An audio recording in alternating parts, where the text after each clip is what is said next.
alaikum wa rahmatullahi wa barakatuh. Dear viewers, welcome to another question and answer session.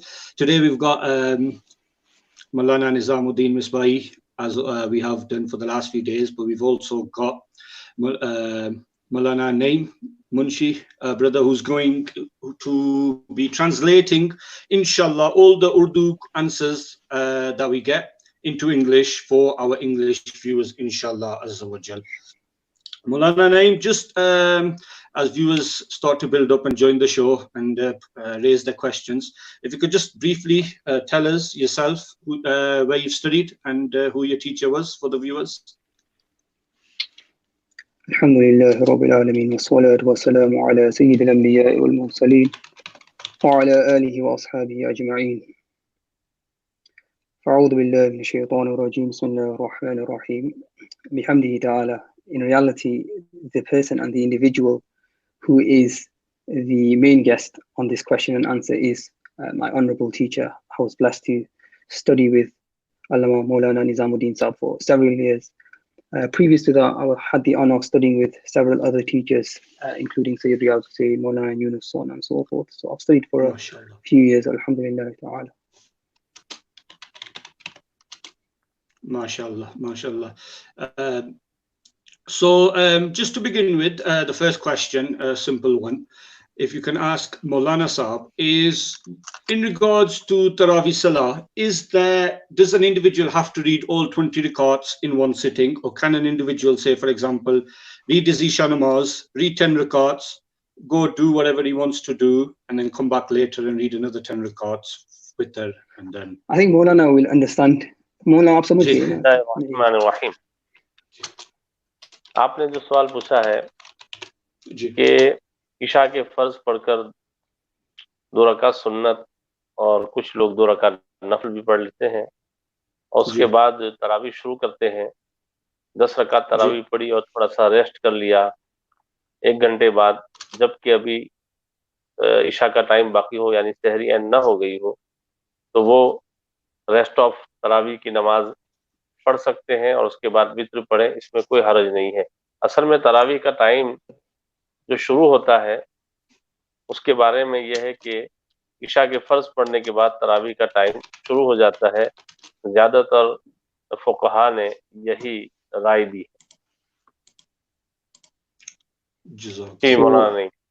So in response to the question was, in essence, is it permissible to take a break in between Taraweeh prayer? And as Maulana said, it's perfectly permissible for a person to take a break between the Taraweeh Salah as long as he prays within the specified time. So as long as he prays within the timing of Isha prayer before the beginning time of Fajr prayer, his Salah will be valid, inshallah. MashaAllah. And just on the back of that, Maulana Sahab, every 4 rakats Salatul Taraweeh में Salatul Taraweeh की जो दुआ होती है वो पढ़ना कैसा है? वाजिब, फर्ज, सुन्नत? No, it is mustahab to pray that dua. Subhan dil mulki wal malkut, Subhan dil izzati wal azamati, not wal azmati. If somebody say azmati, it is gunah. If say by purpose, it is azamati. This dua praying, it is mustahab. If you pray, that good. If you not pray, it is not gunah. Okay. Maulana's answered in English, so we'll keep it at that, inshallah. Yeah, we'll leave it there. Okay. Is the question we've got is zakat fard on the amount saved in the name of pension? So whoever keeps pension, do you pay zakat on that? बिस्मिल्लाहिर्रहमानिर्रहीम। असल में जो लोग नौकरी करते हैं, some time government की नौकरी करते हैं, सम टाइम प्राइवेट कंपनी की नौकरी करते हैं, तो कंपनी की हो या गवर्नमेंट की हो, उनकी तनख्वाह से, उनकी वेजेस से सर्टन अमाउंट को काट लिया जाता है और जब वो रिटायर्ड होते हैं तो वो पैसे उन्हें दिए जाते हैं। इसको जो है आपने कहा कि ये जो रिटायरमेंट के वक्त इनको पैसा दिया जाता है, तो ये पैसा भी गोया इन्हीं का है, समझ रहे हैं? जी। तो उलमा फरमाते हैं कि हर साल इन पर ज़कात फर्ज है, तो जब सारे पैसे मिल जाएंगे तो हर साल की देनी पड़ेगी। तो इससे बेहतर यह है कि पेंशन की ज़कात हर साल देता रहे आदमी। हाँ, पेंशन के साथ इंटरेस्ट जिसको लोग बोलते हैं, और वो इंटरेस्ट नहीं है, बेनिफिट है। अगर गैर मुस्लिम बैंक है तो बैंक जो इंटरेस्ट के नाम पर जिसको बेनिफिट कहते हैं वो देते हैं, उस पर ज़कात फर्ज नहीं है, सिर्फ उस अमाउंट पर, जब तक कि वो हाथ में ना आ जाए। और जब हाथ में आ जाए तो आला हज़रत रहमतुल्लाह अलैह फरमाते हैं कि वो पैसे गरीबों में सदका कर दे। शॉर्टली ये है कि पेंशन अपनी अमाउंट है, उस पर हर साल ज़कात फर्ज है, हर साल ही दे देनी चाहिए। जी मौलाना। नहीं, So, as Maulana mentioned, he first gave the general definition of what pension is. In essence, there you have government pensions and you have private pensions. So, those who have a pension, they'll be aware of the type of pension they have. And in essence, what happens is a certain percentage of the monthly or annual wage is put towards the pension, with the idea that once the person he reaches retirement age, then that money will be returned to him. So what Maulana mentioned was that because this money in actual fact it belongs to him, it's his own money, therefore it would be necessary for the person to give zakat every single year.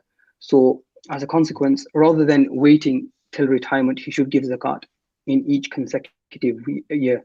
Now with pensions you also get interest, but as Maulana mentioned, this in reality isn't what we refer to as interest in the Islamic sense. So when a person he reaches retirement age and he gets that money, then as he mentioned, relating to Sayyidi Ala Hazrat, that a person should then give that money, he should distribute it within the poor without the intention of thawab, inshallah. Is there, what if somebody says that, yeah, the pension is mine, but I've not got that money in my possession? Right? If so, how do you answer that view, or how do you answer that? Yes, I said it is your, isn't in your hand, but it is your. हाथ में नहीं है मगर वो आपकी है, इसलिए वो आपको हर साल दे देनी चाहिए। नहीं देंगे तो फिर जब आएगी तो सारे सालों की देनी पड़ेगी, और फिर उस इकट्ठा पैसा निकालना आदमी के नफ्स के लिए दुश्वार होता है। Maulana Sahab, we've got a very interesting question abhi aaya hai कि a few days earlier you told us about shares and how shares jaiz nahi hai, but a brother has asked, how do we give zakat on shares? Is it an average over the year as the amount fluctuates? So yani ke goes high, low. So it's kind of like two questions in one da. देखिए, जो हमारे Gujarati viewer हैं उनके लिए मैं कहूँ कि मौलाना नईम के थाम के हैं, हमारे भरूच जिले के थाम के रहने वाले हैं, मुंशी फैमिली के हैं। माशाल्लाह ये फार्मासिस्ट भी हैं और आलिम भी हैं, और वैसे नाम के नहीं, अल्हम्दुलिल्लाह इन्होंने तकरीबन फिक़ह में और हदीस में अक्सर किताबें पढ़ी हैं। अल्लाह ताला इनको इल्म नाफ़ियत अता फरमाए। और बोल्टन में मस्जिद अक्सा के ये इमाम भी हैं माशाअल्लाह। और अल्हम्दुलिल्लाह अभी नया नया भी इनका निकाह हुआ है, अल्लाह ताला इनको इसमें भी बरकत अता फरमाए। खैर, जो सवाल किया गया है, असल में शेयर के ताल्लुक से हमारे उस्ताद अल्लामा मुफ्ती मोहम्मद निजामुद्दीन मिसबाही मुबारकपुर अशरफिया ने पूरी किताब लिखी है, शेयर बाजार के मसाइल। वो किताब ऐसी है कि आज तक देवबंदी, वहाबी, शिया, बल्कि अरब दुनिया में भी ऐसी किताब इस उन्वान पर, इस टॉपिक पे लिखी नहीं गई। अल्हम्दुलिल्लाह मेरे मुताले से वो गुजरी है, और यंगस्टर मेरे पास आते रहती है सवाल करने के लिए। इसलिए जो बेचारे पूछने वाले ये ना समझे कि मौलाना शेयर को क्या समझते होंगे। अल्हम्दुलिल्लाह मैं कंपनी को, शेयर्स को, ये सारी चीजों को समझता हूँ। मैंने ये कहा था कि शेयर्स की दो किस्में हैं, प्रेफरेंस शेयर और equity share. Preference share totally unpermissible है, इसलिए कि ये खालिस प्योर इंटरेस्ट है जो दौरे जाहिलियत में हुआ करता था। और जो इक्विटी शेयर है, अपारेंटली वो अलाउड लगता है, लेकिन चूंकि जब कंपनी बैंकक्रप्ट हो जाए तो इसको भी कुछ ना कुछ इंटरेस्ट देना पड़ता है। इस हिसाब से उलमा ने मना कर दिया कि एक मुसलमान ऐसे काम में पड़े जिसमें गुनाह में जाने का खतरा हो। मगर चूंकि किसी ने ले ही लिया वो शेयर, तो जो उसकी एक्चुअल अमाउंट है उस पर भी ज़कात फर्ज होगी, और जो शेयर होल्डर के रिगार्डिंग उसको जो बेनिफिट मिला है उसकी भी ज़कात उसको देनी पड़ेगी हर साल। अगरचे ये अमल गुनाह है, मगर जो बिजनेस में उस पैसा लगाया वो हराम नहीं है, जो बेनिफिट मिला वो हराम नहीं है। ये ऐसे ही है जैसे जुमा के वक्त खरीदो फरोख्त करना मना है, कुरान वज़रुल बैअ कुरान में फरमाया। अब कोई आदमी ने शॉप खुली रखी, तो उसने कपड़े का बिजनेस किया, कपड़े का बिजनेस हलाल है, पैसे हलाल है, लेकिन जो टाइम खर्च किया वो गुनाह है। तो इस तरीके से वो इक्विटी शेयर में ज्वाइंट होना ये अमल गुनाह है, लेकिन क्योंकि वो बेनिफिट और लॉस में शरीक होता है, इस एतबार से उसका पैसा गुनाह नहीं है, इसलिए उस पर ज़कात आती है। I'll try to briefly summarize. It was quite a detailed answer. So the first thing which Maulana mentioned, which is quite important, is the book which was written by Mufti Nizamuddin Misbahi, which is the teacher of my honorable teacher Maulana Nizamuddin Misbahi. And what Maulana said was, up until to date, no one has written, in regards to shares, which is quite a new topic, no one's written such a comprehensive book in this regard. He then categorized shares into two parts: preference shares and equity shares. He says preference shares because they are completely impermissible because it involves interest totally, whilst equity shares, although they look okay, they look permissible on the outside, but because if the company was to become bankrupt, then a person would fall into interest. So for this reason, they are impermissible. But with the second one, the equity shares, if a person, he took them out, for example, then he would have to give zakat on the actual share. And I think Maulana said the shareholder, the value of the shareholder as well. He would have to यानी give zakat. Company में जितना उसको benefit मिलेगा as a share holder, उस पर भी ज़कात दे। Okay, so the value of the share and actually उसके 100 पाउंड है और उसको सालाना बेनिफिट मिल रहा है 50 पाउंड, को 150 की ज़कात देगा वो। Yeah, so he'll give zakat on the value of the share, and any benefit he received from the share, he will also give zakat. And the reason which he gave the example of trading at the time of Jummah or doing commerce at the time of Jummah, which is impermissible because at the time of Jummah, a person is meant to go and pray. He shouldn't be involved in business.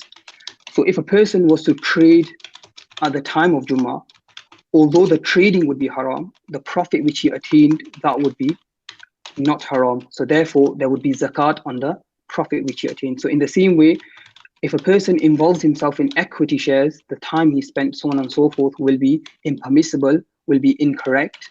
But any money which he attained, the value of the share, any profit he attained, he will have to give zakat upon that. Jazakallah. Just going off the back of that question, we've just got a question on interest regarding in a non-Muslim country, in a bank, the interest you get, the interest we receive from banks, is that permissible according to the fiqh seminar which took place in India? So they're referring to a fiqh seminar in India, but they keep saying मैं समझ गया question जी। मुसलमान को काफिर खुशी से 1 pound के बदले में 2 दे तो ये लेना इंटरेस्ट नहीं है, इसलिए कि इंटरेस्ट की जो तारीफ की गई है, डेफिनेशन की गई है कि दोनों तरफ माल इस्मतुल बदलैन हो। इस्मतुल बदलैन का मतलब ये होता है कि इस्लामिक किंग ने उस माल की सेफ्टी की जिम्मेदारी ली हो। तो मुसलमान का माल तो इस्मत वाला है, लेकिन हम नॉन मुस्लिम कंट्री में रहते हैं, इसलिए उसका माल वो है कि इस्लामिक किंग ने उसकी जिम्मेदारी नहीं ली है, इसलिए यहाँ पर इंटरेस्ट की जो डेफिनेशन है वो फिट नहीं होती है। तो हमने जब अपने पैसे यहाँ की बैंक में रखे और खुशी से, चीटिंग हराम है, खुशी से वो हमें 1 पाउंड के बदले में 2 पाउंड दें तो ये माल मुबाह है, इट इज नॉट हराम। लेकिन अगर कोई इंटरेस्ट समझ के ले तो हराम है। जैसे बकरी का गोश्त सुअर समझ के कोई खाए तो हराम हो जाता है। जैसे पानी को कोई चेस करके पिए, जैसे वो पीते हैं शराब, तो ये हराम है। तो इंटेंशन पर है। अल उमूर बिमकासिदिहा, फिक़ह का ये कायदा है। तो ये इंटरेस्ट नहीं है, ये बेनिफिट है। आला हजरत ने फरमाया है कि चूंकि इसमें कुछ उलमा का इख्तिलाफ है, इसलिए बेहतर ये है कि ये पैसे गरीबों में सदका कर दिया जाए, ताकि गरीबों का भी फायदा हो जाए, या किसी नेक काम में खर्च कर दिया जाए। So the question is in regards to taking interest from a non-Muslim country bank. So you're living in a non-Muslim country, the bank gives you what they call interest. Is it permissible to take that? So what Maulana mentioned is, if a kafir gives a Muslim money willingly, and the Muslim isn't cheating him, he isn't deceiving him, anything like this, he gives it happily or willingly, then it is permissible. And he used the concept ismatul badlain, which is basically in a Muslim country, both the Muslims' wealth and the non-Muslims' wealth is protected by the king.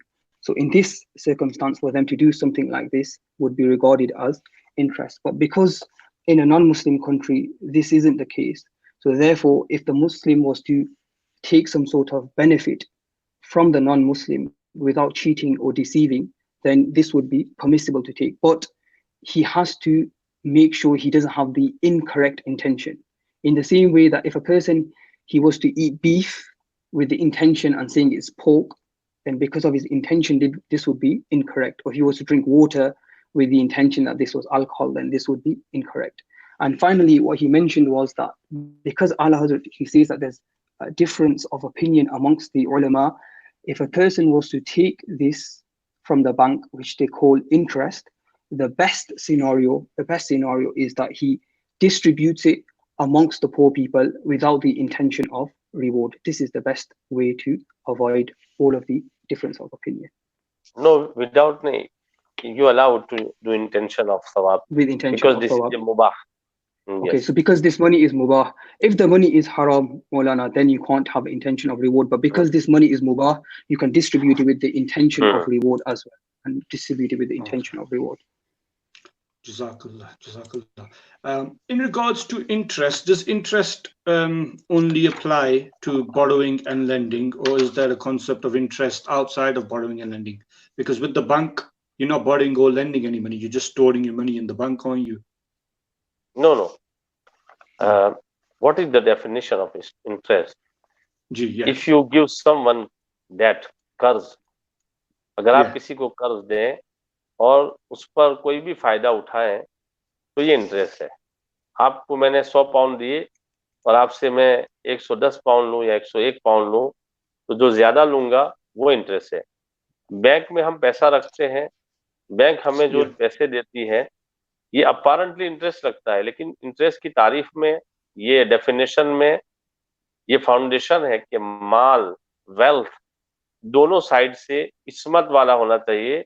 यानी there is a Islamic king took the responsibility to save both money. This is a main condition for the interest. If this condition not fulfilled, then interest not occur. So what Maulana mentioned, he mentioned most of this in English, so I think most people would have understood. But what he mentioned was that interest, the definition of interest is basically when you loan somebody money, when someone is indebted towards you. For example, you give them £100 and then you take benefit from them, right? So you give them £100 and then you take £110 back. This would be considered as interest. But in this country, when we put money in the bank, because it isn't in an Islamic country or in a Muslim country, the king will basically promise protection of the wealth on both sides. This condition does not apply here, and because of this, it doesn't fit into the definition of interest. So therefore, in this case, it wouldn't be considered interest. Yes, सूद जो है ना, सूद ऐसा हराम है कि कुरान में अल्लाह ताला ने फरमाया कि मैं उसके साथ ऐलान जंग करता हूँ, और हदीस में इतनी सख्त बात कही गई है कि बयान करने में भी आदमी को डर लगता है कि इंटरेस्ट, 1 रुपया अगर कोई खाता है तो नऊज़ुबिल्लाह ऐसा है कि वो अपनी मदर के साथ फॉर्निकेशन करता है, नऊज़ुबिल्लाह, और एक बार नहीं कई बार।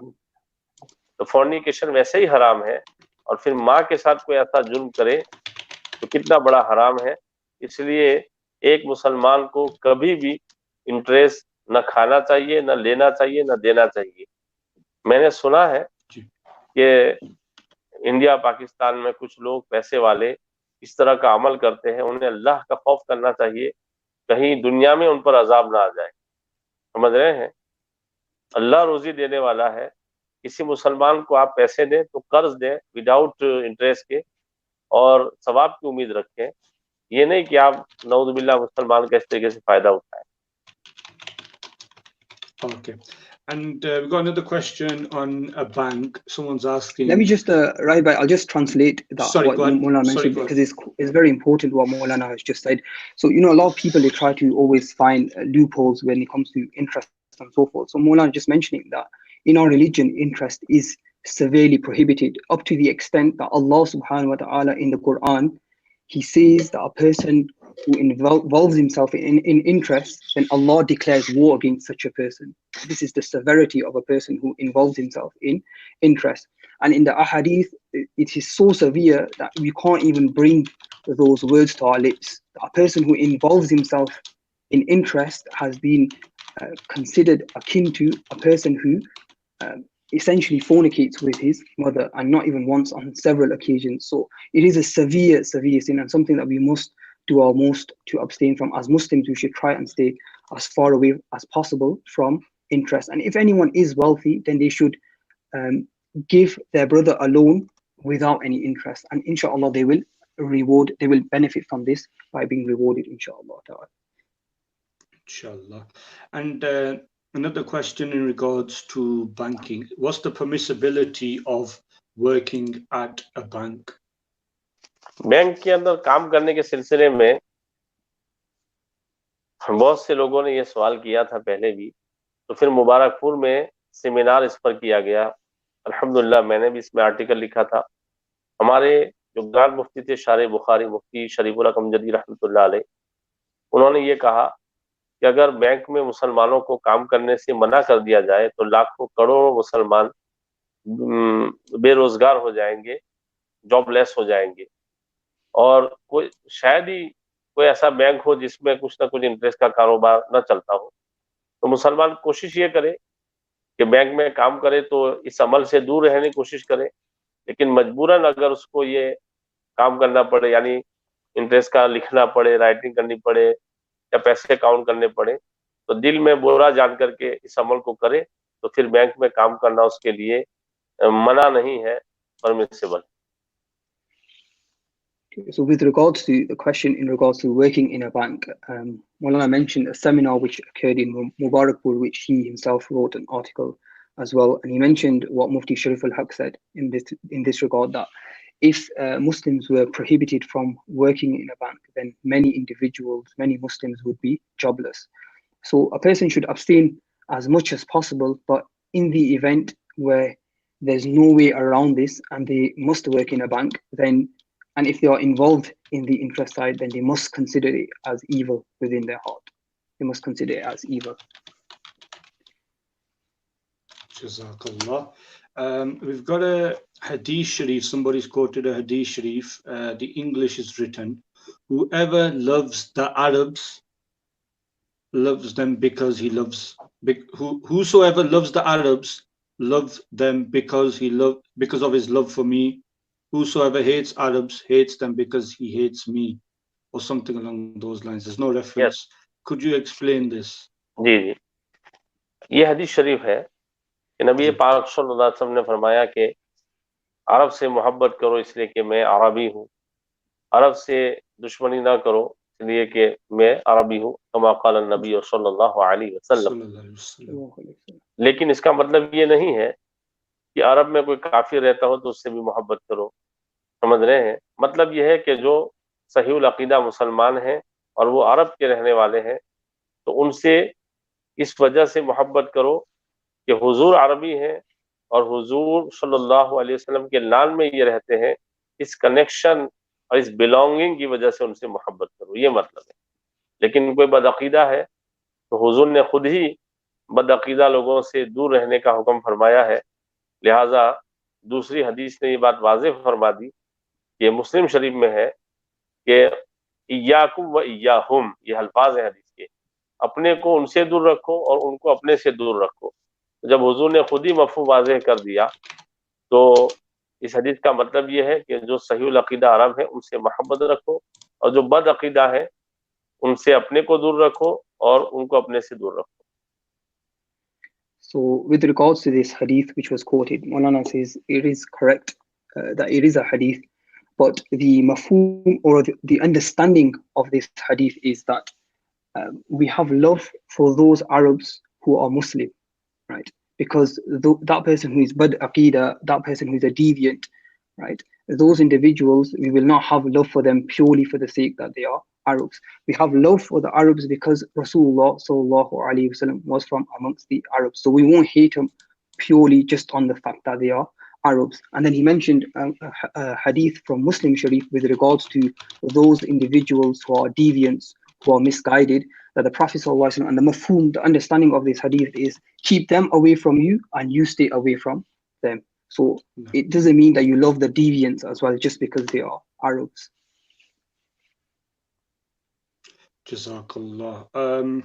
Maulana Sahib, somebody wants clarification on McDonald's fillet of fish. A few days ago, you mentioned if meat is doubtful, stay away, eat chips, eat fish. They're asking whether you can eat fish and chips from McDonald's. मैंने पहले बताया कि fish और chips तो हराम नहीं है, लेकिन जो ऑयल है वो हलाल होना चाहिए, यानी उसमें पीग है या हराम जो गोश्त होता है वो अगर उसमें बॉयल नहीं करते हैं तो फिर वहां से फिश और चिप्स खाने में कोई हरज नहीं है। खाते हैं फिर Maulana Sahib, Maulana Sahib, what they're saying is that my friend worked at McDonald's for many years, and they say that it's separate. The fish and the fries is separate, but when it's filtered, it's all mixed together, the oil. So what would be the ruling in this situation? क्या filtered क्या मतलब? I think what they do is all the oil gets into one place, it gets cleaned out, and then it goes back. I'm assuming that's what they mean by. तो वो कह रहा है कि सारा ऑयल जो है वो जमा करते हैं, उसको साफ करके फिर जो है वो फिर से वापस इस्तेमाल करते हैं। ऐसा है। Maybe the bits, don't like the little bits you get off the समझ रहा हूँ। yeah. देखिए ऐसा है कि जैसे यहाँ पर हम जो हमारा जो वाटर होता है, डर्टी वाटर, उसको फिल्टर करते हैं, ये एक अलग चीज है, और ऑयल को कैसे फिल्टर करते हैं वो देखा जाएगा। जिस तरीके से डर्टी वाटर को फिल्टर करके फिर हमें पीने के लिए भेजते हैं तो इसको कोई हराम नहीं कहता। अगर ऐसा ही प्रोसीजर है तो फिर परमिसिबिलिटी हो सकती है, लेकिन पहले प्रोसीजर इनको पूरा हमें बताना पड़ेगा कि how they filter the oil, फिर बताया जा सकता है। So the question is in regards to eating from McDonald's, quite a common question in this day and age. So first and foremost, it would be necessary to check that is there a mixing of the oil. So the haram meat, is it being cooked in the same oil as the halal meat? And if there was complete separation with no mixing at all of the halal products and the haram products, then there's a possibility of permissibility. But as Rahid Bhai mentioned, that one of the workers, they said that they mix up the oil and then they filter it. So in this regard, we would have to know the specific procedures before we could determine whether or not it's permissible. We'd have to know specifically. Jazakallah. Coming back to the questions. Maulana Sahib, someone's asking, if the Imam reads Bismillah loudly by mistake, does he need to do sajda himself? In which place? If he recite in Bismillah, namaz. Yes, I know. But which place? If he recite in the Qiyam, then he don't need to do sajda sahu. Qiyam में अगर उसने अल्हम्दु से पहले या सूरत से पहले बिस्मिल्लाह जोर से पढ़ दी तो सज्दे सहू की जरूरत नहीं है, लेकिन अतहिया से पहले पढ़ दी, सज्दा में जाने के वक्त पढ़ दी, तो चूंकि बिस्मिल्लाह भी एक हिसाब से कुरान की आयत है और क़याम के अलावा कहीं और कुरान की आयत पढ़ने से सद्दा लाजिम आता है। तो क़याम में पढ़ा तो कोई बात नहीं। Questions in regards to reciting tasmiyah or Bismillahir Rahmanir Rahim loudly in namaz. So the question you would have to look at where this person has recited Bismillahir Rahmanir Rahim loudly. If he's recited it whilst he's standing up in the qiyam position, when you do the recitation of the Quran, if by mistake he recited it loudly, then there would be no need for sajda sahw. But if he recited Bismillah loudly in any other position, for example, he recited it in ruku or in sajda or before he prayed at-tahiyyat, then because according to the scholars, some scholars, Bismillah is a part of the Quran, a verse from the Quran, and reciting a verse from the Quran in any position other than qiyam would be makruh tahrimi, therefore sajda itself would be lazim. Jazakallah. If also right here says here, someone's asking the question, what is the Islamic ruling for keeping parrots and other birds in the house? बिस्मिल्लाहिर्रहमानिर्रहीम। हजरत अनस के एक भाई थे छोटे से, उन्होंने एक bird keep किया था।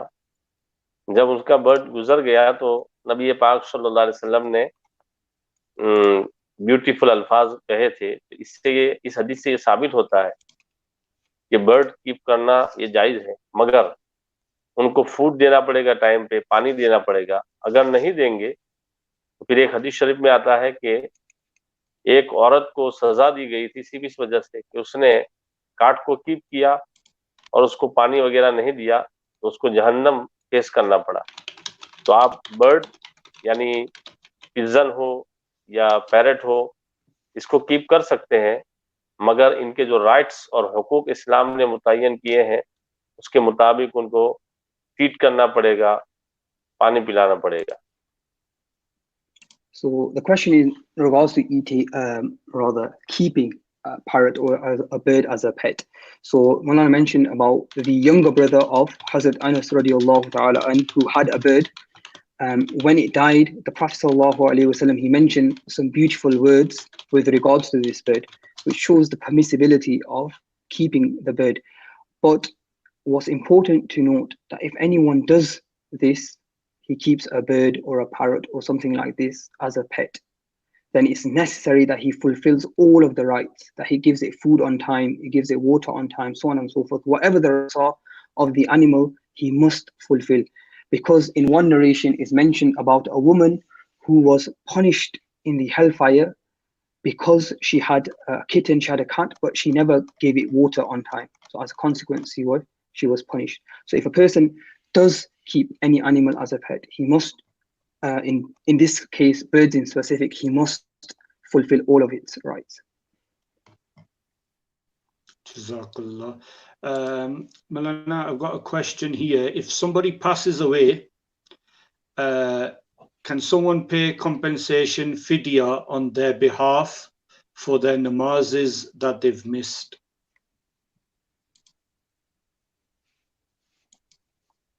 हमारे उलमा ने फरमाया है कि कोई आदमी गुजर जाए और वो उसकी नमाजें कुछ रह गई थी, तो उसकी नमाज और रोजे की, और अगर रोजे भी रह गए थे तो फिदिया देना चाहिए।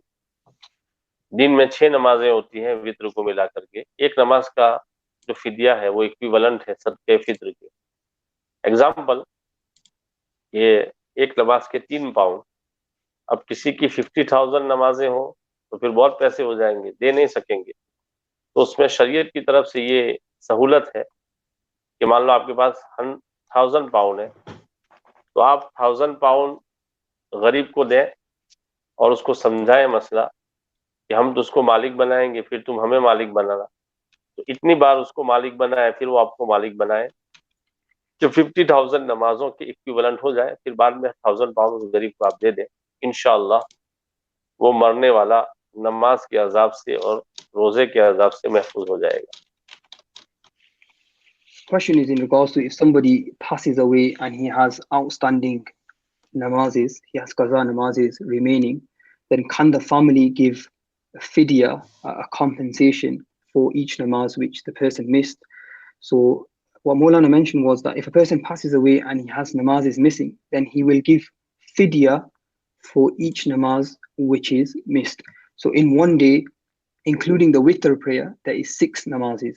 So including the witr prayer, there is 6 namazes. So he would give £3 per namaz which is missed. Now, if a person's missed many namaz, it would be difficult for him, for their family to give fidya for all of the namazes which were missed. But say they had £1,000 which they could give, then what they could possibly do is they could approach a poor person, they could explain to him the situation, make him the owner of the £1,000 as fidya, ask him to return it back, and then continue this process, returning the money to him as fidya until the money equivalent, the amount of money which needs to be given is complete. And then in that case, the fidya would be done, the compensation would be done.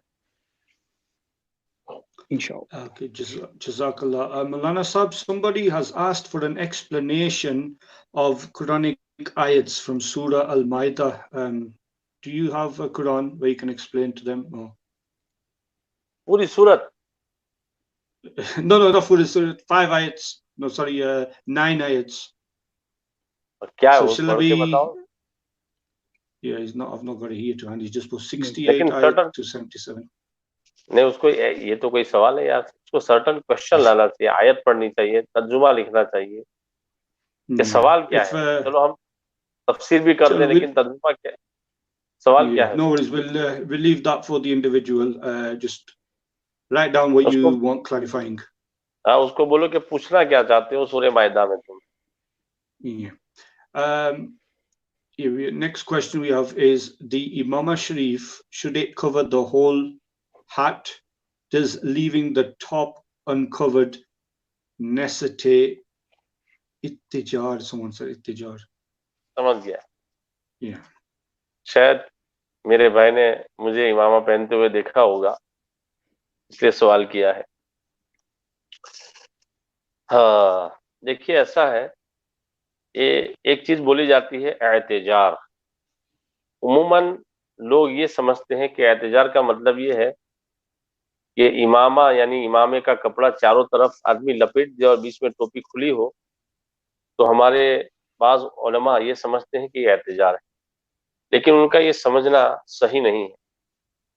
इसलिए कि अल्लामा हबीबुल्लाह, जो अल्लामा शाहिद रजा मद्दज़िल वाली के वालिद साहब है, उन्होंने अपने फतावा में दलाइल से साबित कर दिया है कि बगैर टोपी के सर खुला रहे बीच में तो एहतिजार है, लेकिन टोपी बीच में खुली रहे तो एहतिजार नहीं है.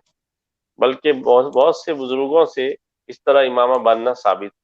नजदीक के बुजुर्ग अल्लामा शाह अहमद नूरानी रहमतुल्लाह अलैह इस तरह इमामा बांधते, कसूसा शरीफ के बुजुर्ग इस तरह का इमामा बांधते हैं. तो ये एहतिजार नहीं है, या तो ये मुताले की कमी है, इसको एहतिजार समझ रहे हैं, या फिर जानबूझ के कभी लोग एतराज कर देते हैं. Maulana, what is the issue एहतिजार से, यानी what is the problem with एहतिजार? होती है ना एहतिजार से. Exactly. With namaz becomes, the reason why the question has been raised is because when a person does i'tijar, then the namaz becomes makruh tahrim. So the question is, what is i'tijar? What is this? So what Maulana mentioned is that when the amama sharif is tied in a manner where there's no topi underneath, there's no hat underneath, and the middle remains open, this is i'tijar. But if a person wears a hat underneath and he ties the amama sharif and then the topi is open at the top, this is not i'tijar. And he mentioned various references. He mentioned Allama Habibullah and a few other scholars as well in reference to this. So he says that if a person ties the amama on top of a topi and he leaves it open in the middle, then this will not be considered as i'tijar. And in regards to where you just mentioned the term i'tijar, and you mentioned the example of they don't have a hat on, they wear the Imam Sharif, does that invalidate the salah? They have to, is it necessary to repeat, or is it makruh, or what does it fall under? अगर एहतिजार सही मानों में एहतिजार हो जाए तो नमाज मकरूह तहरीमी है, उनको दोहरानी पड़ेगी. लेकिन टोपी है और इर्द गिर्द उन्होंने वो लपेट दिया तो एहतिजार नहीं है. No, just So what Maulana said there was that. Let me just when what Maulana said there was if the person that did what's called i'tijar, which is where the head remains open, there's no topi underneath, then because it's makruh tahrimi, therefore it would be necessary to repeat the namaz. But if he does true i'tijar in that case. Is Maulana Sahib, just on the back of that question, can you give any examples of any other examples of ijtihad in namaz? क्या कह रही है? i'tijar? Yeah, जी, यानी कि कोई और example है इसके बारे में, like in relation to namaz? वो इमामे के बारे में है कि सर में टोपी नहीं है और बीच में सर खुला है, इसको फुकहा ने i'tijar कहा है। ये मकरूह तहरीमी है, इसलिए कि ये उन लोगों के सिमिलर एक्ट है जो बकरियां वगैरह चराया करते थे, इसलिए इसको मना किया गया। लेकिन मैंने कहा कि अगर टोपी हो, सीरिया के उलमा इस तरह का इमामा पहनते हैं और अरब के अक्सर उलमा इस तरह का इमामा पहनते हैं, तो वो जाहिल थोड़ी है। अल्हम्दुलिल्लाह मेरे पास एविडेंस है, मैंने बता दिया कि अल्लामा हबीबुल्लाह जो जामिया नईमिया मुरादाबाद के शेखुल हदीस भी थे, मुफ्ती भी थे, उनके फतावा छपे हुए हबीबुल फतावा जिल्द अव्वल में ये मसला मौजूद है और ये एहतिजार नहीं है। Jazakallah. The next question somebody's asked is, in the home, what is the permissibility in killing any insects? अब जैसे कि कोशिश ये करनी चाहिए कि किसी स्पाइडर को मारे नहीं, लेकिन जो तकलीफ देने वाले स्पाइडर हैं, जैसे आंट है, चूंटी है, उसको मार सकते हैं, समझ रहे हैं, जबकि वो आपको तकलीफ दे रहे हैं। या इस तरीके से मकड़ी है। लेकिन जो ये एक स्पाइडर होता है जो हाउस बनाता है घर में, है क्या नहीं? अरे भाई, एक जिसको अनकबूत कहते हैं अरबी में, उसको मारना जायज नहीं है। एक हदीस मैंने पढ़ी थी कि उसको नहीं मारना चाहिए, उसका जाला निकाल देना चाहिए, लेकिन उसको मारना नहीं चाहिए। So the question with regards to killing insects which reside in the house. So in response to this, it's best to try not to kill any insects where possible. But if they are harmful, for example, certain ants which bite or certain spiders which bite, if they are harmful to you or if they are harming you, in that case, certain harmful insects, they can be killed. But generally speaking, you should avoid doing so, especially the ones which do not cause harm. And Maulana also mentioned that there's certain types of spiders which live in the house and they make like a web within the home. So you should remove the webbing, but you shouldn't kill that specific type of spider. Maulana Sahib, in regards to spiders, just moving on slightly, but similar topic. A lot of people say, like especially in the subcontinent, when they have lizards on the wall, if you kill a lizard, you get a swab of 2 rakat or something like that. Is that correct? It is correct. Jazakallah. We've got a question here. If an individual receives benefits from the government, such as child benefit, and for his children, but he doesn't use this for the child, i.e., he saves it instead for when the child becomes mature, do parents annually have to pay zakat on that money if they're saving it for the child when he grows up? देखिए, ऐसा है कि जो पैसे child benefit में मिलते हैं और आपने चाइल्ड को उसका मालिक बना दिया, यानी उनके अकाउंट, सेपरेट अकाउंट खोल के उनके अकाउंट में रख दिया और ये उनके ही हैं, ये नियत कर ली, तो फिर इस पर ज़कात नहीं है। लेकिन आपके अकाउंट में है, कभी आप यूज भी करते हैं, तो फिर तो ज़कात देनी पड़ेगी।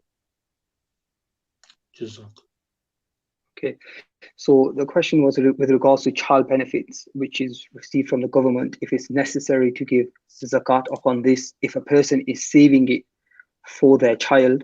So if a person makes the child the owner of the money, for example, he opens up a bank account and he puts the money into that bank account and he makes a firm intention that the child is now the owner of that money, yes, then in that case there is no zakat from his side on this money until the child attains the age of maturity. But if it's in his own bank account, for example, and he uses it from time to time, in this case, he would have to give zakat upon this. Jazakallah, Jazakallah. Maulana Sahab, do you know the earlier question regarding McDonald's? And you mentioned about the oil and the filter. My friend who was the manager there, he's just sent something in, and he said, as someone, so I'll just read that out if that's okay. क्या क्या कर लेगा name, can you translate? वो उसका दोस्त जो McDonald's में manager है, उसने कुछ उस सवाल के बारे में भेजा है, तो हमारे राहिब भाई उसको पढ़ेगा. इजाजत है? ठीक है, पढ़ो. Okay, so it says here, as someone who has worked in McDonald's, I can confirm the food is not fit to be consumed by Muslims. McDonald's have a filtration system where they clean each frying vat, starting from the vegetable fryer, then the fish fryer, and finally the chicken fryers.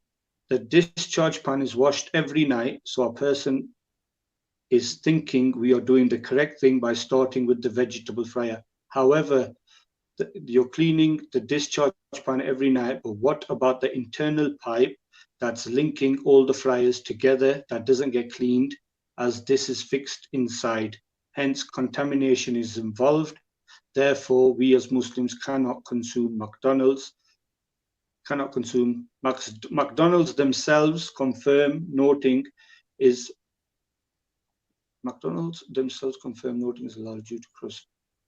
Yeah, so even McDonald's on their website say they can't guarantee there is no cross contamination. It's a bit of a long one, but the basics, what they're saying is they clean the filters out, but as they're all connected, there's internal pipes, they never cleaned out. देखिए ऐसा है कि इसमें मैं समझ गया जी. इसमें जो है अब डाउट आ गया, इसलिए वो भी नहीं खाना चाहिए, क्योंकि अब ये तो डाउट आ गया ना कि भाई उस पाइप में हो सकता है हराम तेल रह गया हो, और एक बोतल मतलब एक ड्रॉप भी नापाक चीज पाक चीज में मिल जाए तो देह दर्दन और 10/10 ना हो तो उसको नापाक कर देते हैं. इसलिए सेफ साइड यही है कि you avoid this food. So because of the doubt which is present, we should avoid. It's better if we avoid it because of the doubt which is present. Okay. Do you know, for an official ruling on this, will a scholar need to go and see exactly what the layout is exactly before someone can give an official ruling? So in the meantime, stay away from it. You can say your friend, he take me. Inshallah, I will go there.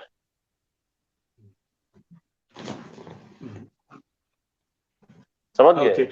Someone, Jazakallah. Just to, in regards for the viewers, the person who stated that message regarding McDonald's, he was a manager there for a few years. So just letting people know. Allama Sahab, someone's asked a question that if somebody goes to a Sahihul Aqidah Sunni Mufti regarding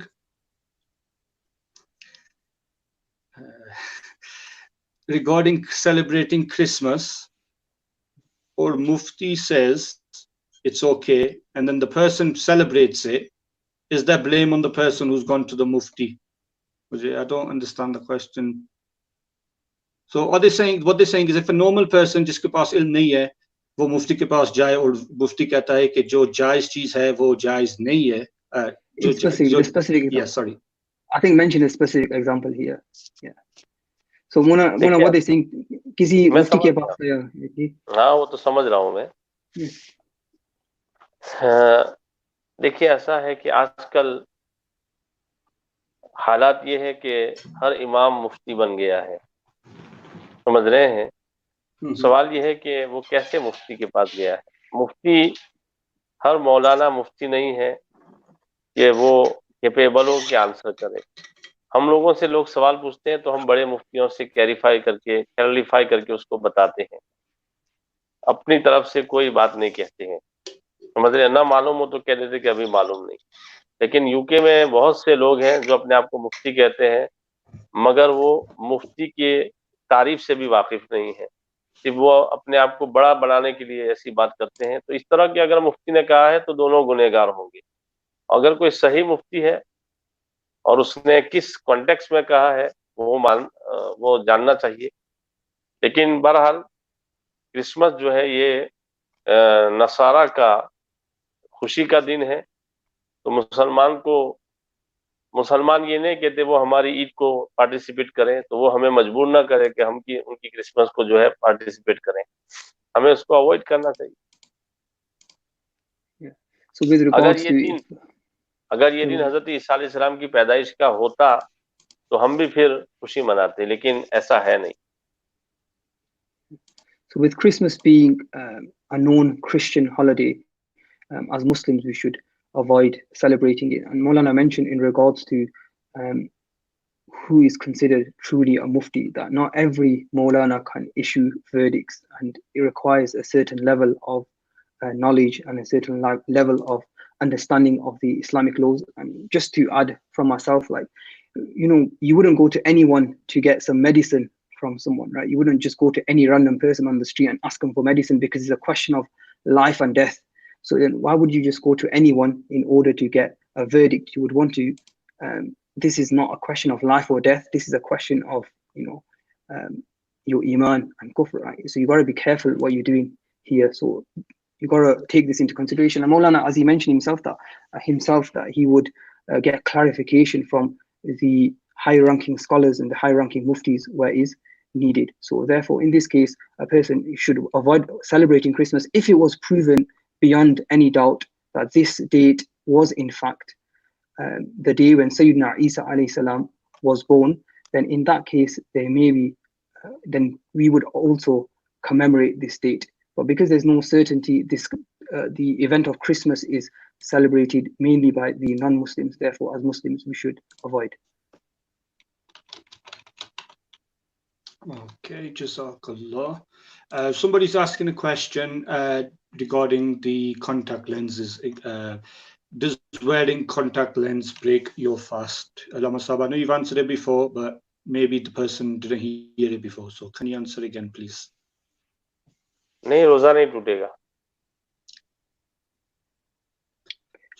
Hazrat, just one point, Hazrat, वो जो contact lenses में जो आते हैं ना, उस liquid में जो है वो दवा भी डालते हैं. They add some medicine to it as well to keep it sterile. मुझे पता है, Yeah. लेकिन चूंकि हमारे हिंदुस्तान के यूनानी मसल उलमा ने ये फैसला किया है जी कि आंख में दवाई डालने से रोजा नहीं टूटता, जी, तो कॉन्टैक्ट लेंस में अगर से दवा हो उससे रोजा नहीं टूटेगा। हाँ, पाकिस्तान के बाद सुन्नी उलमा मेडिकल साइंस से कुछ समझते हैं कि रोजा टूट जाता है, ये उनका अपना व्यू है, हम उनको बुरा नहीं कहते, लेकिन बहरहाल हमारे नजदीक रोजा नहीं। So as Maulana mentioned, there is some difference of opinion, but the verdict which Maulana mentioned was that if a person was to put medicine in his eyes, then the fasting would not break. So for that reason, if a person was to use contact lenses, then the fasting would not break. There is some scholars who have mentioned that placing medicine in the eyes would break the fast, so we won't say anything against them. But according to the verdict which is followed here is that placing medicine in the eyes will not break the fast. Therefore, wearing contact lenses will not break the fast. Jazakallah for that. Thank you for clarifying that issue. A brother's asking, if a person is reading namaz and whilst in qaida, their young child comes and sits on their lap, does that individual have to repeat the namaz, or what's the ruling in regards to the namaz? नहीं, बच्चे को थोड़ा एक हाथ से side पे कर दे, जैसे कि नबी पाक सल्लल्लाहु अलैहि वसल्लम अपने नवासे हजरत इमाम हसन और इमाम हुसैन दोनों को, कुछ लोग समझते हैं कि खाली इमाम हुसैन नमाज के दौरान शोल्डर पे आए थे, वो गलत समझते हैं। उन्हें हदीसें पढ़नी चाहिए। इमाम हसन और हुसैन, बल्कि आपकी एक नवासी थी, उनका भी आता है, वो जो है नमाज में शोल्डर पे आ जाते थे तो हुजूर उनको ऐसे नीचे कर देते थे, समझ रहे हैं? तो ये हुजूर की सुन्नत है कि बच्चों को ऐसे साइड पे कर दें और आप अपनी नमाज जारी रखें। हाँ, अमल कसीर नहीं होना चाहिए। अमल कसीर का मतलब ये कि दूर से देखने वाला ये समझे कि ये नमाज में नहीं है। अमल कलील करते हुए उनको साइड पे कर दे तो नमाज हो जाएगी। So the question with regards to if a child was to come and sit on the lap during namaz, would it be necessary to repeat the namaz? So Maulana mentioned that if a person does what's called amal qaleel, a minor action, so for example with one hand he or she moved the child, then the namaz would not be affected, the namaz would be fine, and the person can continue and finish the namaz. And it's mentioned in the ahadith that Imam Hassan and Hussein, both of them, they would climb onto the shoulders of the Prophet ﷺ, and this is how the Prophet ﷺ would react in this situation. So if a person, he did amal qaleel, a small action, for example, moved with one hand, then the namaz will be fine, but they must not do amal kathir, which is a major action. And a major action is that if somebody was to look at him, it would seem as though he is not praying namaz. If someone looked at him from a distance, it would seem as though he or she was not praying namaz. If he did that kind of action to move the child, then the namaz would be invalid. Otherwise, the namaz would remain valid. Jazakallah. Allama Sahib, somebody's asked a question. It's a deep question, but if you could just give simple answer or a brief answer regarding some people, the difference. It's a question that's going to need a big explanation, but I'll just say what's been asked, and Allama Sahib, you answer it as you wish. What is the difference between Sunni and Shia? And some people say that Shia are not non-Muslim. Is this true?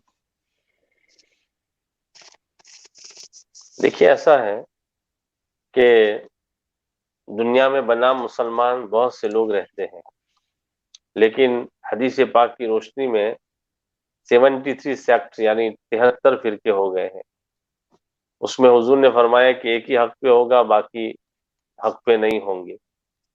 तो उन फिरकों में से एक शिया भी है। अगर कोई शिया है, वो कुरान के 30 सिपारे नहीं मानता, या माअज़ल्लाह उम्मुल मोमिनीन आयशा सिद्दीक़ा रज़ियल्लाहु तआला की शान में नाज़िबा बातें कहता है, तो वो इस्लाम से आउट है उलमा की अक़वाल की रोशनी में और कुरान और सुन्नत की रोशनी में।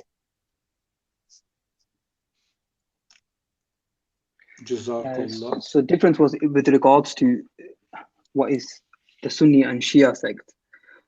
So when I mentioned that there are many individuals upon the face of the earth who are Muslims by name, so they claim to be Muslims. And in one narration, the Prophet ﷺ mentioned that there would be 73 sects, and one of those are the Shia. Now, if a person who is a Shia believes that there's portions missing of the Quran, or he rejects parts of the Quran, then he would be a kafir. In the same way, he was to insult Sayyidatuna Aisha radiallahu ta'ala anha, again he would be out of the folds of Islam. So this is according to the Quran and the Sunnah, and according to the majority of scholars. And is it, Allama Sahib, you mentioned Sayyidina Aisha Siddiqa radiallahu anha, or is it any Sahabi, anybody who insults any Sahabi, that they become outside the fold of Islam? Is that correct? हज़रत आयशा सिद्दीक़ा रज़ियल्लाहु तआला अन्हा के बारे में कुरान की आयतें आ गई है, इसलिए उनकी बेअदबी कुफ्र है। बाकी सहाबा की अगर कोई बेअदबी करता है तो वो गुमराह और बददीन। Jazakallah. So if a person insults Sayyida Aisha radiallahu ta'ala anha, because there are verses in the Quran in praise of Sayyida Aisha and exonerating Sayyida Aisha, therefore if a person was to insult Sayyida Aisha radiallahu ta'ala anha, this would be in opposition of the Quran, and therefore that person would be out of the folds of Islam. With the other companions, if a person was to insult them or to swear at them, then he would be an innovator, would be a mubtadi, he would be a deviant individual. Jazakallah. Allama Sahib, someone's asking the question, are prize bonds or premium bonds haram? I don't know what bonds are. Do you know, Allama Sahib? Do you know? Premium bond तो post office में होते हैं गालिबन। Okay. है ना मौलाना? नहीं I'm not sure, unfortunately. If the person who's asked that question, Kashif Kamal, if you could just explain what the prize bonds and premium bonds are, and then I'll ask that question again for you. Alama, somebody's asking, what is the reason reading from the mushaf of the Quran, why that breaks namaz? Quran की मुसहफ में से मैं पढ़ने से जानता क्यों हूँ नमाज टूट जाती है? कुरान को अंदर देख के नमाज के दौरान पढ़े तो नमाज भी टूट जाती है, इसलिए कि ये तलक्कुम मिनल खारिज है। तलक्कुम मिनल खारिज का मतलब ये हुआ कि एक चीज नमाज में नहीं है और उससे आदमी लुकमा ले रहा है। जैसे एक आदमी नमाज में नहीं है और उसने लुकमा दिया और नमाजी ने लुकमा लिया तो उसकी नमाज टूट जाएगी। तो तलक्कुम मिनल खारिज होने की वजह से कुरान अंदर देख के पढ़ने से नमाज वैलिड नहीं होती है। So Maulana saying is because this person, he is linking himself to something which is outside of namaz, because he is taking direction, lukma, he's taking direction from something which is outside of namaz. Therefore, if he does this, his namaz will break. In the same way that if a person was praying namaz and somebody who was not praying namaz, he gave him direction or he gave him lukma, if he was to take it, then the namaz would break. In the same way, by looking in the mushaf, he's doing similar, therefore his namaz would be invalid. अच्छा हुआ कि उलमा ने ये फतवा दिया, वरना इस जमाने में हाफिजों की जरूरत नहीं पड़ती, स्क्रीन रख देते और तरावियां सुनाते। तो ये हमारे उलमा की बसीरत है, ये समझ रहे हैं, ये बड़ी बात जी जी, वरना फिर लोग हाफिज भी नहीं बनते। तो ये बसीरत है हमारे फुकहा की। दिस इज ए बसीरा एंड विजन ऑफ आवर उलमा एंड स्कॉलर्स कि they not allowed to pray namaz when you look the Quran. हज़रत मुझको किसी ने एक सवाल पूछा कि वो जो है दाढ़ी रखता है, वो जो बाब तहारत बाब नमाज के जो मसाइल है वो जानता है और वो नमाज पढ़ाता है घर पे, लेकिन वो जो है वो जो बाल मनी खत्सिस है तो वो जो स्टाइल है वो करता है, तो यानी उसकी इमामत क्या वो जायज़ है? हाँ, उसकी नमाज, उसके पीछे नमाज हो जाएगी, लेकिन इसका मतलब ये नहीं है कि इमाम साहब कल से जो है स्टाइल वाले बाल रख के जाएं। ये इमामत की शान के लायक नहीं। जैसे अभी मैं शर्ट पैंट पहन के निकलूं तो ये हराम नहीं है, लेकिन मेरी शान के लायक नहीं। So just to clarify, the question was with regards to an individual who knows the chapters of purification and the chapters of namaz in fiqh, and he keeps a beard, so on and so forth. But the issue is that he keeps a certain hairstyle which is not in accordance with the sunnah, like he has unlevel hair. Is his imamat valid? So although his imamat would be valid, this is against the etiquettes of a leader, the etiquettes of an imam.